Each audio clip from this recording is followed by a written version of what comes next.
Assalamualaikum warahmatullahi wabarakatuh. Nama saya Muhammad Rinaldi Triantama. Saya dari Prodi Pemanfaatan Sumber Daya Perikanan. Pada video kali ini saya akan menjawab tugas ujian dari Pak Ilham Zulfahmi. Yang pertama soalnya satu faktor cahaya penting untuk diperhatikan dalam fotografi bawah air. Mengapa demikian dan bagaimana upaya yang dilakukan untuk mendapatkan faktor pencahayaan yang baik? Baik, saya akan menjawabnya. Faktor cahaya sangat penting dalam fotografi bawah air karena cahaya dapat berperan penting dalam menentukan hasil akhir foto saat fotografer berada di dalam air. Cahaya terdiri dari berbagai warna dan intensitas yang dapat berubah tergantung pada kedalaman, jarak dari sumber cahaya dan kejernihan air. Karena itu, memperhatikan faktor cahaya sangat penting untuk memastikan bahwa foto yang dihasilkan terlihat jelas, tajam, dan berwarna-warni. Beberapa upaya yang dapat dilakukan untuk mendapatkan pencahayaan yang baik dalam fotografi di bawah air meliputi: 1. Pilihan waktu yang tepat untuk fotografi. 2. Menggunakan strobe atau flash. 3. Manfaatkan kedalaman. 4. Gunakan filter cahaya. 5. Pilih setting kamera yang tepat. 6. Lakukan editing pasca produksi.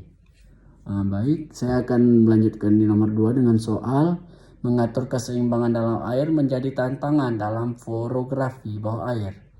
Faktor apa saja yang mempengaruhi keseimbangan penyelam dalam air? Upaya apa yang dapat dilakukan agar tetap seimbang? Baik, saya akan menjawab. Jawabannya iya.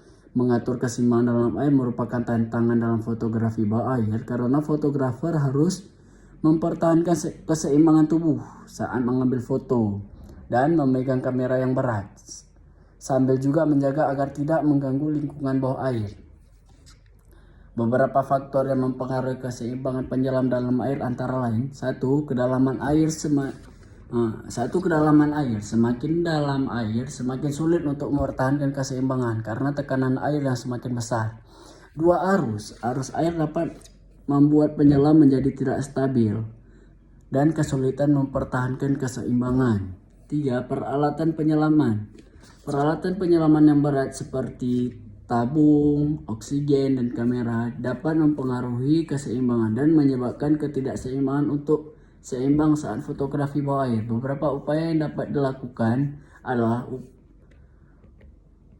Yang pertama, praktikkan teknik penyelaman yang baik. Pelajari teknik penyelaman yang benar seperti pergerakan tubuh, pernafasan dengan benar, dan mengendalikan gerakan tubuh. 2. Gunakan alat bantu seperti perlengkapan penyelaman seperti rangkaian tongkat, peralatan angkat, atau tali pengaman. Gunakan trimwicks atau cincin.